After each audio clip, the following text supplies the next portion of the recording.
Hello सांग मैंने जय जगन्नाथ आपण मानक समस्त मो तरफ हापी शिवरात्रि। आज जागर आम समस्ते बाहरी गलु मंदिर दीप जलवाई।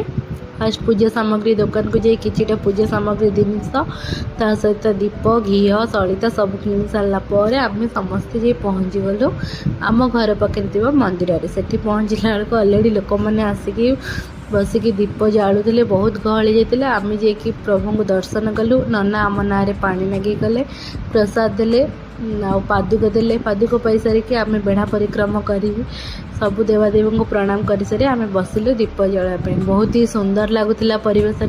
प्रभु समस्त को छत्र छाया तले घोड़े रखी था। आम ये दीप जाली सारापर से यज्ञ कुंड में चरुअन्न भोग आमको देले सहित प्रसाद देले घर को आसी प्रसाद सेवन करी शोलु। जदि आपको आम ब्लॉग टी भल लगे तो चैनल को सब्सक्राइब कर दिए रही।